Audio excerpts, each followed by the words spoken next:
कादिरगंज जो बिहार राज्य के नवादा ज़िले से जुड़ा हुआ छोटा सा क्षेत्र है।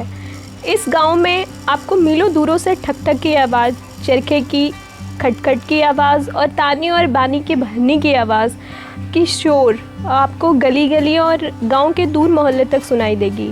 यहाँ हमारे पूर्वज न जाने कितने प्रकार के भिन्न भिन्न प्रकार की साड़ियाँ, गमछे, चादर, टॉवल, भिन्न भिन्न प्रकार के प्रोडक्ट्स को इस गांव से दूसरे शहरों में अपने कंधे पे डालकर बेच चुके हैं। कादिरगंज में बुनकरों का इतिहास चीर प्रसिद्ध है।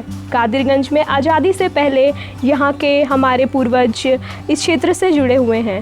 कादिरगंज एक ऐसा छुपा नाम है जहाँ पे बुनकरी हर एक के खून में बसती है।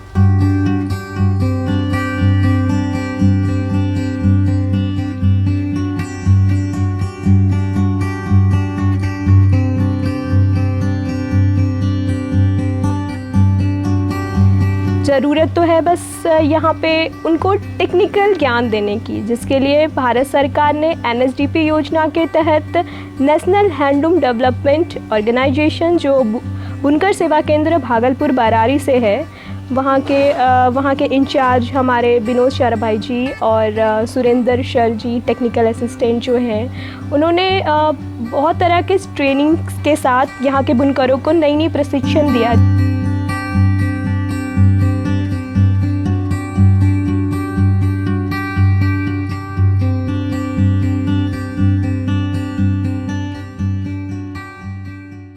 बुनकर सेवा केंद्र भारत सरकार एक ऐसा ऑफिस है जहां रिसर्च एंड डेवलपमेंट होता है और बुनकरों के लिए जो भी स्कीम्स आती है भारत सरकार की उसको इम्प्लीमेंट किया जाता है। ये बुनकर जहां पूरे बिहार में जो है वो बुनकर सेवा केंद्र के साथ जुड़े हैं। ख़ास करके जो हम अभी कादिरगंज के बुनकरों का देख रहे हैं जो बहुत अच्छा काम कर रहे हैं टसर में, लेकिन उनको अभी इतना ऊंचा उठाया नहीं जा रहा है, उनकी तरफ ध्यान नहीं दिया जा रहा है। लेकिन बुनकर सेवा केंद्र अभी थोड़ा अपना ध्यान देके एक प्रोड्यूसर कंपनी बनाए हुए हैं जिससे यहाँ के बुनकरों को बहुत फ़ायदा मिलने की उम्मीद है और हम चाहेंगे कि यहाँ के बुनकर उसका फ़ायदा लें और जो भी कपड़ा बना रहे हैं वो कपड़े में थोड़ी नवीनता लाए, कोई डिज़ाइन बनाए। जो डिज़ाइन बनाने में जो भी सहायता लगेगी वो भारत सरकार उसको मुहैया कराएगी। तो जैसे ही यहाँ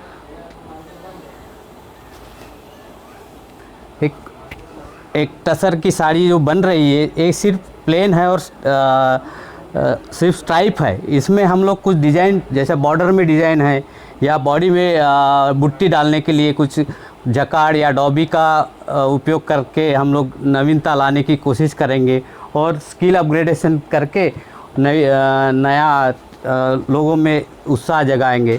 जैसे ये टसर की साड़ी है यहाँ के बुनो, लेकिन ये जाके अपनी बंगाल की जो संस्कृति उसमें बिहार से जुड़ी हुई है। तो काथा वर्क करके ये लोग अपना काम अपने वस्त्र को 2 पैसा ज़्यादा मिले ऐसा काम कर रहे हैं। लेकिन हम चाहेंगे कि यही के बुनकर अपना नया कुछ सीख के उसमें नवीनता लाए और 2 पैसा कमाए। साड़ियाँ तो सबको बनानी आती है, लेकिन मार्केट के दौर में आगे आना, मार्केट की होड़ में कदम से कदम मिलाने के लिए हमें बुनकरों को प्रशिक्षित करने की ज़रूरत है। जैसे कि हमारे गुजरात में, हमारे राजस्थान में इसकी परंपरागत जो प्रथा है उसमें नई तकनीकी की गुणवत्ता को जोड़ा गया।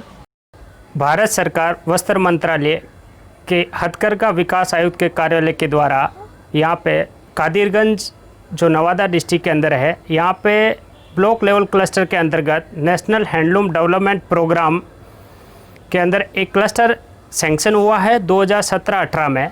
उसके अंतर्गत यहाँ पे 350 बुनकरों का योजनाओं का लाभ मिल रहा है और इस क्लस्टर में अपने यहाँ पे बुनाई, रंगाई और डिज़ाइन का प्रशिक्षण दिया जा रहा है।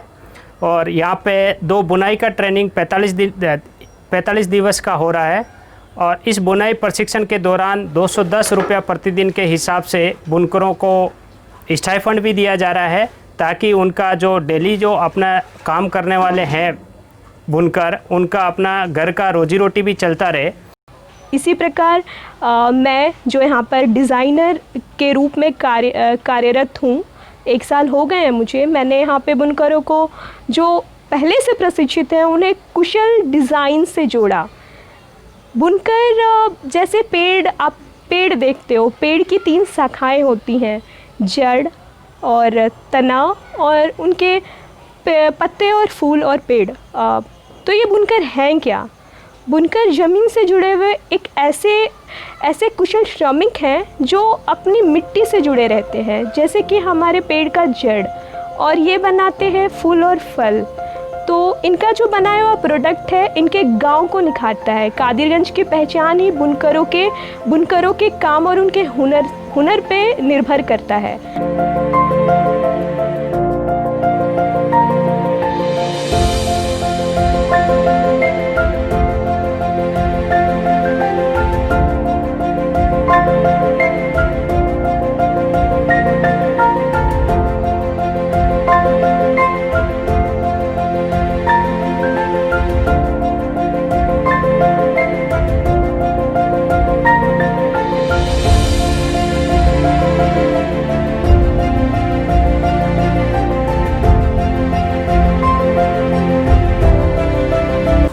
कोवा उबालते हैं बर्तन में, उसके बाद फिर सोडा सिझाते हैं और उसके बाद फिर सीज जाता है तो धो देते हैं।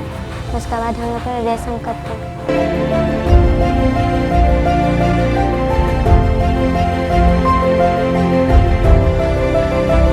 धागा निकाल के धूप में सुखाते हैं, सुखा के ये नटई में उभारते हैं, उभार के तब नरी भराता है, तब चालू होता है तागा, थान तैयार होता है।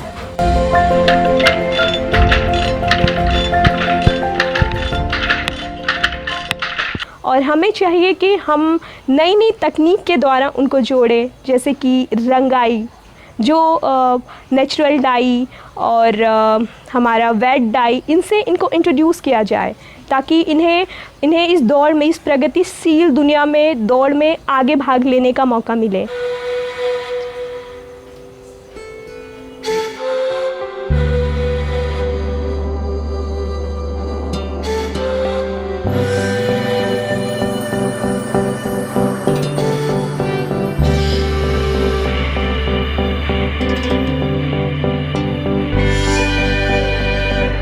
मेरा नाम मुकेश कुमार है। मैं एक कादिरगंज का बुनकर हूँ। जो ये ड्राम हो रहा है जिसका धागा बाहर कोलकाता से आता है, ये जो सादा रहता है इसको कलर किया जाता है। उसके बाद नारा भराई होता है, उसके बाद ड्राम बनता है। इसका एगो चिन्ह दिया जाता है, घंटी जिसको हम लोग कहते हैं। वो गिरने के बाद हमको पता चलता है कि ये एक लट्टी पुर गया, और उसी करते करते हम लोग 30 लट्टी 40 लट्टी करते हैं, तब ये बीम तैयार होता है जिसको ड्राम कहते हैं। उसके बाद हैंडलूम में लगाया जाता है, तब फिर उसके बाद बुनाई होता है।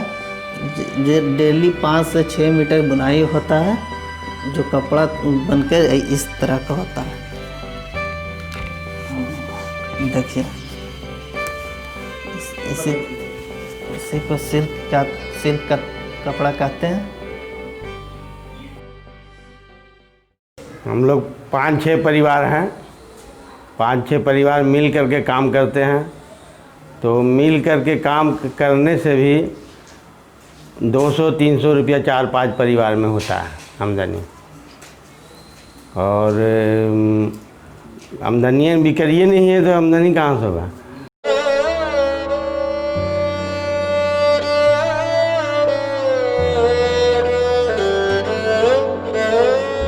हम लोग भी लगे हुए हैं, कोई दूसरा काम भी नहीं है। दूसरा काम भी रहेगा तो उसके लिए पैसा चाहिए। मोदी जी को मांग करते हैं कि हमारा कपड़ा खरीदवा दें सरकारी से, ताकि हम लोग प्रोग्रेस करें, कादिरगंज भी आगे बढ़ेगा।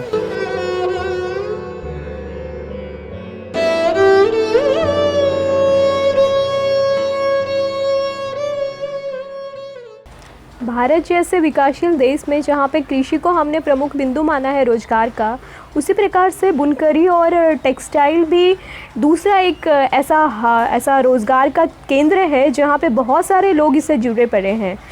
बुनकरी के साथ साथ हम यहाँ block printing, dyeing and wet dyeing, initial dyeing, ऐसे बहुत सारी चीज़ों से हम बुनकरों को जोड़ते हैं। नई नई तकनीकी के द्वारा हम बुनकरों को नए डिज़ाइंस मुहैया कराते हैं। जैसे कि हम पहले एक सिंपल सा नॉर्मल स्ट्रेट लाइन डिज़ाइंस बनाते थे, अब हम उन्हें पेजली, टेम्पल डिज़ाइंस, ऐसे बहुत सारे डिज़ाइन से रूबरू कराते हैं। उसके लिए हम इन्हें इनिशियली ट्रेनिंग देते हैं। पहला ट्रेनिंग हमने दिया इन्हें डाइंग का। डाइंग जहाँ पे कपड़ों की रंगाई की जाती है, धागों की रंगाई लाल, पीला और ब्लू कलर के धागों के साथ उनके डिफरेंट तरह के सेट से हम उन्हें जोड़ते हैं। पहले ये रंगाई भागलपुर में की जाती थी, लेकिन अब कादिरगंज जैसे गांव में हमने बुनकर सेवा केंद्र बरारी के द्वारा 20 दिनों की ट्रेनिंग मुहैया कराई, जहां पे 20 बुनकरों को प्रशिक्षित कर इन्हें डाइंग की ट्रेनिंग दी गई। अभी जैसे कोविड के सिचुएशन में हमने क्या देखा कि बुनकर परेशान हो गए, उन्हें लगा कि हमारा रोज़गार और हमारा काम ठप हो चुका है। मैं कपिल देव प्रसाद, कादिरगंज मेरा मकान है और काम मतलब यही हैंडलूम पर काम करते हैं और भागलपुर जा कर के इसको बिक्री करते हैं। अभी कोई साधन नहीं रहने के कारण सारा माल जाम है और अभी खाने पीने के लिए अभी थोड़ा बहुत दिक्कत हो गया है, तो माल नहीं बिक रहा है, माल मिल भी नहीं रहा है। अभी हम लोग को स्थिति बड़ा मतलब ख़राब चल रहा है। अब आगे क्या होगा, अभी ऐसा ही लगता है लक्षण चल रहा है, तो हम लोग को बड़ा समस्या बनता जा रहा है। कोरोना महामारी में लोग अपने घर से बाहर नहीं निकल पा रहे थे, दुकानों में जाकर अपना प्रोडक्ट नहीं बेच पा रहे थे, तो बुनकरों के लिए यहाँ पर ऑनलाइन पोर्टल से जोड़ा गया जिसे कहते हैं जेम पोर्टल। जेम रजिस्ट्रेशन के द्वारा बुनकर आईडी कार्ड से इन्हें जोड़कर इनके उत्पादों को, जैसे कि ये जो कुछ भी बनाते हैं उसका फ़ोटोज़ क्लिक करके भारत और विदेशों के हर एक लोग इनके प्रोडक्ट्स को ख़रीद सकते हैं और उचित दाम मुहैया करवा सकते हैं, जिसका फ़ायदा हमारे घर घर में कादिरगंज के लोगों को हुआ।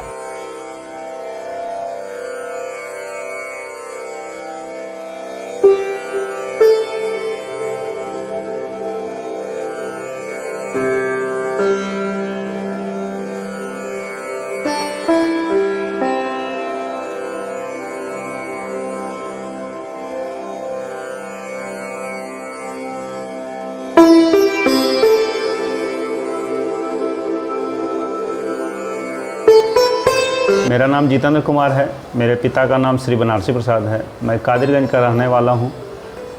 हमारा ये पुश्तैनी काम है। मेरे दादाजी भी ये काम किया करते थे। उस समय हमारे यहाँ साफ़ा बनता था जिसको राजस्थान ले जाकर बेचा जाता था। वो पगड़ी में काम आता था।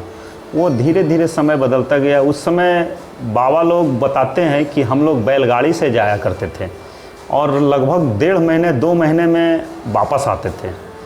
और कुछ जगह दिल्ली जैसे है, दिल्ली का भी बाज़ार था मेरे यहाँ, उनका भी अभी तक पता था। वो मारवाड़ी हुआ करते थे, उनको साफ़ा बना के बेचा जाता था। उस समय मुरेठा बनाया जाता था जो पगड़ी में काम आता था। धीरे धीरे वो साड़ी का रूप ले लिया। साड़ी फिर बनने लगा तो हमारे यहाँ देसी तानी और देसी भरनी में साड़ी बनने लगा। साड़ी का काम नीचे कुआं खोद कर ठंडा रहने के लिए उसमें काम किया जाता था। वो अभी भी 1-2 यहाँ मौजूद था। इधर हाल के वर्षों में उसको ख़त्म कर दिया गया और वो कुआं में बैठ के काम होता था, इसलिए कि धूप से सूखे ना और मतलब नमी बना रहे, इस कारण से उसमें काम होता था। तो धीरे धीरे समय बदलता गया। वो बहुत महंगा भी पड़ता था और प्रोसेस में भी दिक्कत होता था, तो इसलिए अब काम ले लिया। जैसे देसी तानी होता है भी तो उसको पहले माड़ से माड़ी किया जाता था। अब वो ना करके हम लोग श्रेष्ठ का काम लेते हैं या आरारोट से काम लेते हैं।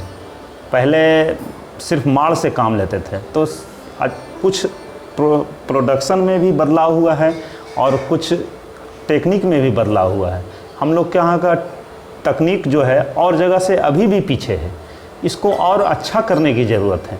हम एक दो जगह गए थे, जैसे मेरे नानी घर में भी काम होता है वहाँ, तो हमारे यहाँ का जो मशीन है उससे वो अपग्रेड है। तो हमारे यहाँ भी कुछ अच्छा मशीन लग जाए तो और अच्छा काम हो सकता है। तो हमारे यहाँ जो अभी बुनाई का काम हो रहा है, रंगाई का काम नहीं होता है। रंगाई का भी काम हम लोग सोच रहे हैं शुरू हो जाए, सरकार की ओर से मदद मिले। सरकार से हम चाहते हैं कि हाँ ये रंगाई भी यहाँ होने लगे तो हमारे बुनकर और अच्छा करें। तो हम जो अभी लूम चलवा रहे हैं उसको और अपग्रेड करेंगे। हम अब देखते हैं जिस ढंग से पूंजी मेरे पास आता है तो उस ढंग से अपग्रेड करेंगे, कुछ मशीनें नया लाएंगे तो वो अच्छा करेंगे हम। तो मेरा तो ये जुनून है कि हम मेरे पापा दादाजी किया करते थे, उसके बाद पापा कर रहे हैं, तो पापा से ये काम हम मेरे पास आ गया। तो जिस समय उस पापा काम किया करते थे तो जितना प्रोडक्शन उस समय होता था उससे 4 गुना अभी हम करते हैं।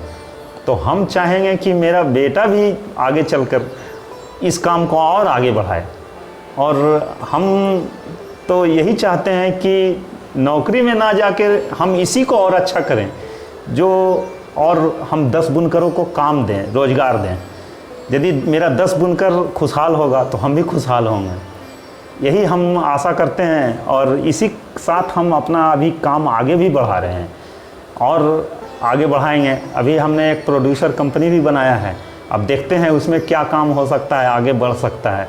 तो 10 बुनकरों को लेकर हमने एक प्रोड्यूसर कंपनी भी बनाया है, उसमें हमारे भाई सारे सर बहुत मेहनत की है और हमको आगे बढ़ाने का वो भी आश्वासन दिए हैं। देखें अब क्या होता है आगे, लेकिन यदि वो ना दे या सरकार मेरे लिए कुछ ना भी करे तो हम बुनकरों का साथ थोड़ी छोड़ने वाले हैं। मेरे पास दिमाग है और हम अपना दिमाग लगा के आगे इस काम को और आगे बढ़ाएंगे। मेरा खुद का ही जैसे दुकान में जाकर सेल करना मेरा काम है और यहाँ बहुत सारे लोग हैं, बहुत सारी सोसाइटी हैं, तो वो जितना काम कर रहे हैं जितना हम भी कर रहे हैं, लेकिन उनको सरकारी मदद मिलता है, हमको सरकारी मदद नहीं मिल रहा है। फिर भी हम कोशिश करेंगे कि हम काम को और आगे बढ़ाएंगे। इस प्रकार से हम चाहते हैं कि सरकार भी हमको यदि कुछ मदद करे तो हम आगे बढ़ने में हमको मदद मिले। कादिरगंज बजरिया में बने लगल मास हो, बने लगल मास हो, लॉकडाउन में बैठल बैठल मिल गेले काम हो, लॉकडाउन में बैठल बैठल मिल गेले काम हो।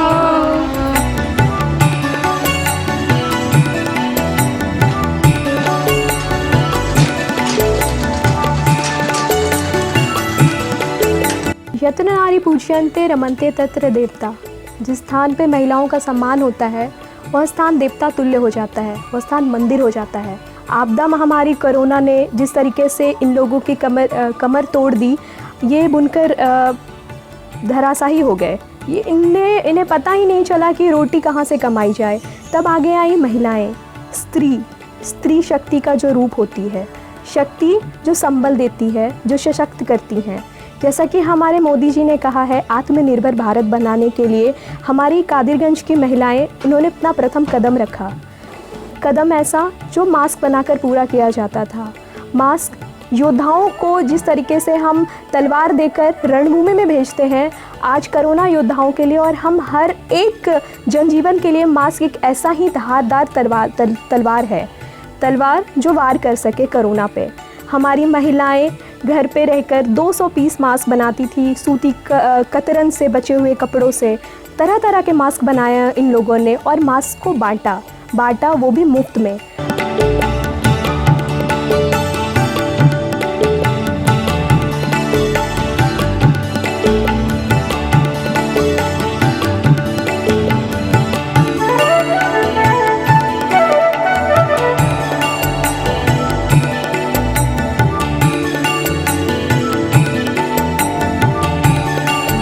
कुमारी मैं कादिरगंज में रहने वाली हूँ। मैं लॉकडाउन में बैठे बोर हो रही थी, तो मैं नया पुराना कपड़ा जुगाड़ करके मास्क बनाने शुरू किए।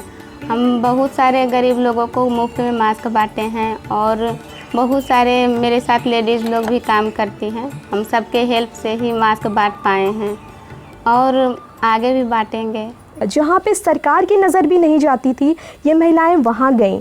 वहाँ जाकर उन्होंने अपने हाथों से मास्क बांटा और पहनाया और उन्हें बताया कि मास्क आज के टाइम में कितना ज़रूरी है।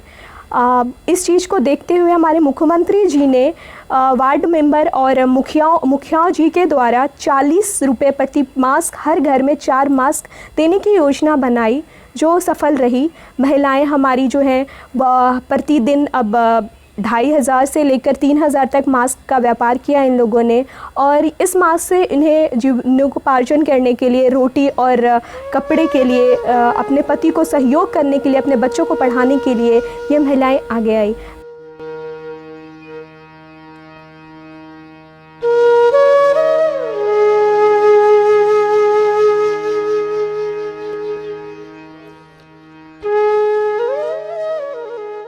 कोविड सिचुएशन में जो भारत भर के बुनकर परेशान हो रहे थे कि हम अपना माल कहाँ बेचें, और जो भी समस्याएं थी बुनकरों की, उसके लिए भारत सरकार ने जेम पोर्टल लॉन्च करके बुनकरों को एवं या कोऑपरेटिव सोसाइटी को रजिस्ट्रेशन करके उसका जो व्यवसाय करने के लिए गवर्नमेंट ऑफ इंडिया ने जेम में बुनकरों को जोड़ दिया है।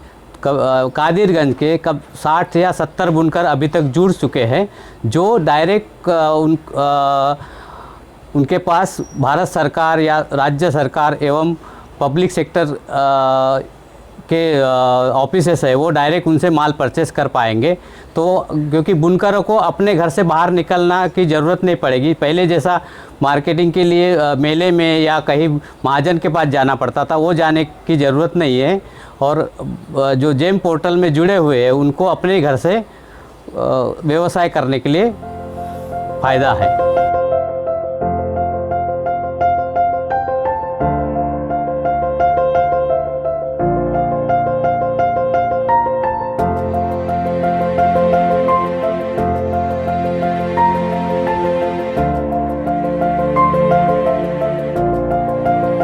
कादिरगंज में नेचुरल के साथ साथ आर्टिफिशियल सिल्क पर भी काम किया जाता है। बहुत सारे बुनकर केला सिल्क जैसे प्रोडक्ट पर भी अपने धागों को पिरोते हैं, लूम बनाते हैं। केला सिल्क की एक पहचान है, इसकी पहचान इसकी चमक है, इसकी चमक और लक्ष्य, इसके धागे का लचीलापन। ये थान है मेरे पास, ये थान केला सिल्क का थान है। ये 250 से 300 रुपये मार्केट प्राइस में हमें मिल जाता है। ये थान की खासियत ये है कि हम इसे बहुत सारे डिलाइटफुल फेस्टिवल्स में बहुत ही अच्छे मार्केट वैल्यू में ख़रीद सकते हैं और पहन सकते हैं। इसका कुर्ता, धोती बनाकर हम प्रयोग कर सकते हैं। इस पर ब्लॉक प्रिंटिंग और कलमकारी जैसे बहुत सारे प्रिंटिंग डिज़ाइंस के साथ इसको और निखारा जा सकता है और इसके बहुत अच्छे प्रोडक्ट बनाए जा सकते हैं। महिलाएं इसका प्रयोग कुर्ता बनाने में या फिर महिलाएं सूट और डेलिकेटेड साड़ियाँ बनाने में इसका उपयोग करती हैं।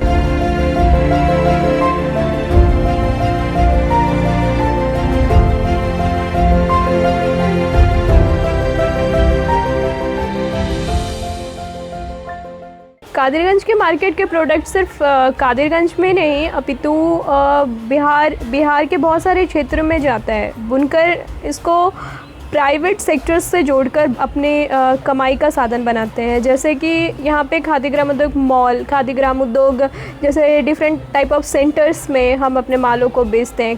कच्चे जो प्रोडक्ट्स होते हैं उसको कलकत्ता के बाज़ारों में ले जाकर उसकी कैलेंडरिंग और कलमकारी जैसे चीज़ों के लिए हम मधुबनी में आश्रित हैं। तो मैं चाहती हूँ कि ये रोज़गार कादिरगंज में आए। हम बाहर प्रदेशों में ना जाकर अपने कादिरगंज में ही कैलेंडरिंग, रंगाई और डिज़ाइनिंग का काम लेकर आएँ। हम अपने बुनकरों को इतने प्रशिक्षित और कुशल बनाएं कि जैसे कि हमारे पास कलमकारी की साड़ी है। ये प्रोडक्ट बहुत ही सुंदर है, दिखने में बहुत ही डेलिकेटेड और बहुत ही लाइट वेटेड साड़ी है। ये साड़ी जैसे कि हमारे पास ये तसर की साड़ी है, इस पे हमने कलमकारी किया है, जो मधुबनी का एक बहुत सुंदर आर्ट है, कलम के द्वारा किया गया कलमकारी, इसीलिए इसका नाम पड़ा कलमकारी। तो मैं चाहती हूँ कि महिलाएं इससे जुड़े, वहाँ की महिलाओं के तरह ही हमारे कादिरगंज की महिलाएं कलमकारी जैसी आर्ट से खुद को विकसित करें, खुद अपनी पहचान बनाएं। ब्लॉक प्रिंटिंग भी इसी तरीके से एक प्रोडक्ट है। ब्लॉक प्रिंटिंग से हम कर्टन्स बनाते हैं, टॉवल्स बनाते हैं। अभी ब्लॉक प्रिंटिंग बहुत ही प्रचार में है हमारे देश में। ब्लॉक प्रिंटिंग से व्यापार और रोज़मर्रा के लिए पैसे और आमदनी का विकास हुआ है। तो मैं चाहती हूँ कि ब्लॉक प्रिंटिंग हो गया, कलमकारी हो गया, बहुत सारे डिफरेंट टाइप ऑफ आर्ट्स हो गए, इससे हम कादिरगंज के लोगों को जोड़ें। कादिरगंज का जो पारंपरिक जो फ्लो चल रहा है उसके साथ ही साथ हम ये डिफरेंट टाइप ऑफ आर्ट से उनको इंट्रोड्यूस करें, ताकि इन्हें अपने क्षेत्र को छोड़कर दूसरी जगह पे निर्भर ना होना पड़े। कोविड जैसे सिचुएशन में क्या हो गया कि लोग यातायात से प्रबंधित हो गए, वो एक जगह से दूसरी जगह जा नहीं पा रहे हैं। तिरंगाई के लिए भागलपुर में डिपेंडेंट ये बुनकर हमारे बिना रंगाए हुए कपड़ों के साथ अपना जीवनयापन कर रहे थे। तो इन्होंने क्या किया, कादिरगंज में प्रशिक्षण देने के बाद इन्होंने अपना रंगाई की कला को आजमाया और खुद से अपने धागों को रंगों में पिरोया और पिरो के बहुत सारे ऐसे सुंदर सुंदर प्रोडक्ट्स बनाए हैं जो अभी अवेलेबल है। स्टॉल्स लगाकर, जैसे कि मेले में स्टॉल्स लगाए जाते हैं, पटना, गया जैसे क्षेत्रों में हम स्टॉल्स लगाकर बुनकरों के माल को का व्यापार करवाते हैं और उनकी बिक्री अच्छी होती है। तो मैं चाहती हूँ कि कादिरगंज में भी स्टॉल्स लगाया जाए, कादिरगंज में भी स्टोर्स खुले, ताकि हमारे बुनकरों को इधर उधर भटकना ना पड़े, रोज़गारों की कमी के लिए इन्हें किसी पर आश्रित ना होना पड़े। समाज की उन्नति के लिए हमें इन पे ध्यान देना ही पड़ेगा, ताकि बुनकर का बच्चा बुनकर ही बने, ना कि वो किसी और क्षेत्र में जाने के लिए विवश हो जाए। व्यवस्था ऐसी कि लोग आना नहीं चाह रहे हैं। दादा की जो विरासत पिता को मिले और पिता से पुत्र उसको लेना नहीं चाह रहा, ये हमारी बहुत ही दुर्दशा को दर्शाता है। और मैं नहीं चाहती कि इस पे ध्यान ना दिया जाए, बल्कि मैं तो चाहती हूँ कि बुनकर अपने इस परंपरागत जो श्रेणी है, जो कला है, उसको आगे लेकर जाएं और देश का नाम, देश के साथ साथ दुनिया में हमारे कादिरगंज का नाम आगे बढ़े।